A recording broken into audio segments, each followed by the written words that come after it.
Hi, I'm Dutch Thompson with MP3, Move Past Pain to Performance. And today I want to talk to you about the worst thing in the world for your sciatic pain. If you have this, it can be a very excruciating pain around your hip, one hip or the other, sometimes both, causing radiating and shooting spikes of pain down your leg. It can make it difficult to walk or even sit down. And if you have this, you have my sympathy. I've had it before myself and I know how bad it can be. And the reason this video is so important to me to convey today is that our physical therapists are often asking you to do exactly the last thing in the world that you should be doing, which is stretching that part of your body that hurts. It's really important that you understand that our pain is often associated with weakness and lacking stability. And it is like that 90% of the time with sciatic pain. That is caused largely by lacking stability, lacking support, lacking structural integrity, and the muscles and the tissues around your hip. So the last thing you want to do is stretch that which is already unstable, because then it gets more inflamed, more angry, and more painful. It might feel good for a little while, for maybe 5 or 10 minutes after you do it, or while you're doing it, because it's relieving some of that pressure. But then, maybe 15 minutes later, it's worse.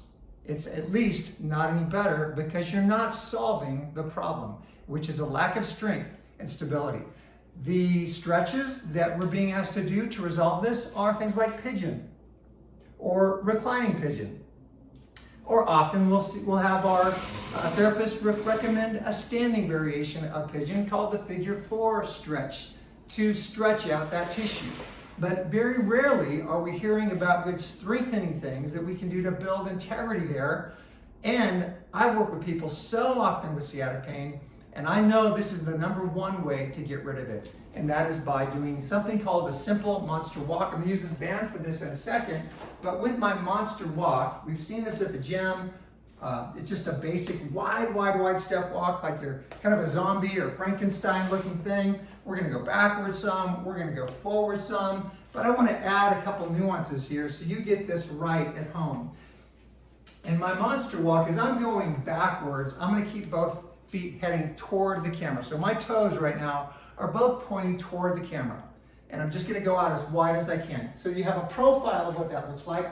They are tiny steps going backwards, tiny steps in terms of distance, but very wide as I press my legs out as wide as I can get them, really strengthening therefore my glute medius.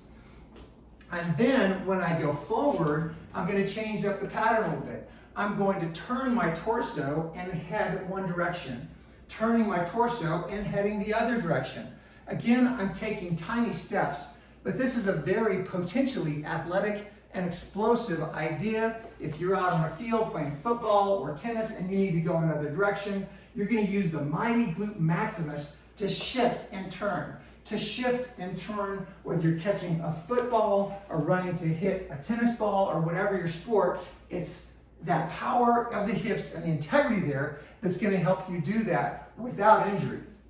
Now, if I do the band, I've got a nice red band here. I really like the company Wad Fitters that has good resistance bands. They've got great reputations. And I'm gonna put this in a double loop around my ankles.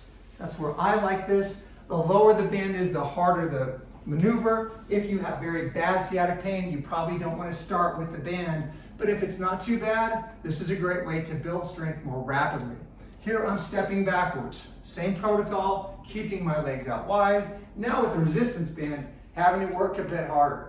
As I go forward, again, I'm creating that turn, so I'm engaging more of my glute medius, or maximus rather, as I head forward.